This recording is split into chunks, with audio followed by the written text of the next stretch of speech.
Toute ma vie, j'ai été renvoyée à l'étrangeté de mon nom. À chaque rentrée scolaire, c'était une question rituelle. Il n'est pas banal, ce nom-là. Vous êtes de quelle origine? Portugaise?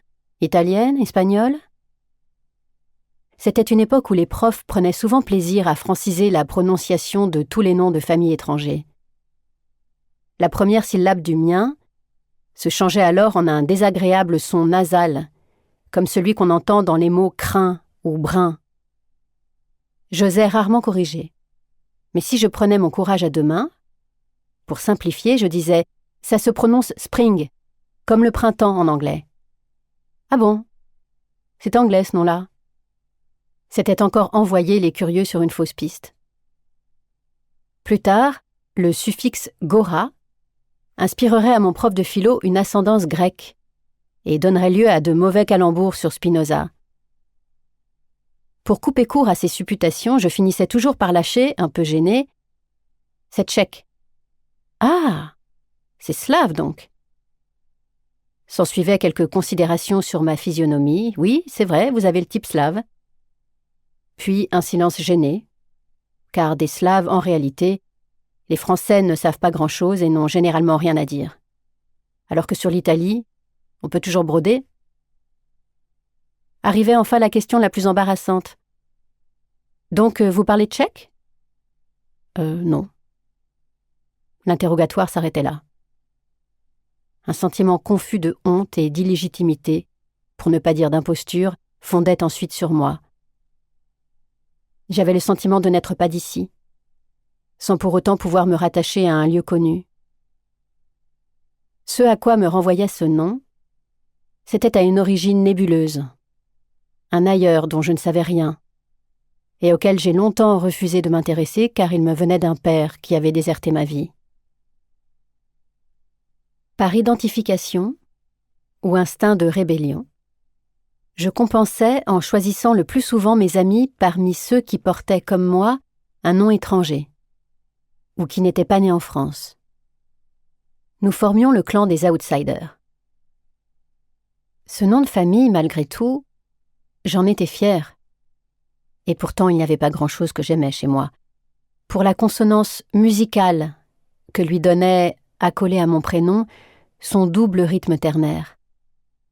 Peut-être en raison de la charge mystérieuse qu'il recelait aussi.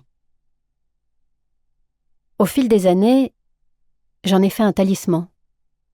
Quelque chose de l'ordre du mysticisme ou de la numérologie. Comme si la somme de toutes ces lettres agencées dessinait un chemin de vie invisible. Je me disais, mon père m'a tout de même donné ça. Un nom pas comme les autres. Longtemps, je me suis contentée de ne pas questionner son origine, ni le récit, aussi fantasque et bancal soit-il, qu'on m'avait fait de son histoire. Constater, par exemple, que mon patronyme se terminait par un suffixe en « a », comme celui de Kafka, Kupka ou Kundera, suffisait à valider mon ascendance tchèque. À l'apparition d'Internet, dès qu'il a été possible de taper quelque chose sur un moteur de recherche, mon nom est un des premiers mots qui me soit venu à l'esprit. C'est dire combien cette question était tapie là depuis longtemps.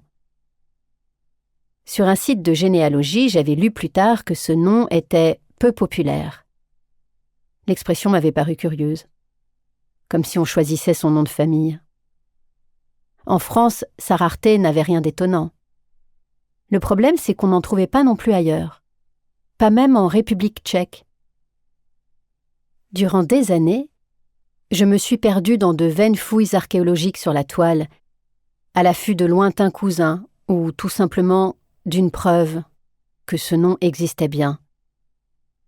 Puis je me suis fait une raison. Le résultat de mes recherches, obstinément nul, ne faisait que confirmer ce que j'avais toujours su en mon fort intérieur. Des Springora, il n'y en avait aucun autre. Ma famille et moi étions les seuls à porter ce nom dans le monde entier. C'était un nom sans homonyme. Un apax pour les linguistes, qui n'apparaissait qu'une seule fois dans la langue. En règle générale, les apax étaient soit des néologismes, soit le résultat d'une erreur de graphie. Dans tous les cas, c'était de pure création, des mots inventés de toutes pièces. Un nom sans passé ni mémoire, un nom fantôme en quelque sorte. C'était inhabituel. Mais peut-être avait-il tout de même une histoire.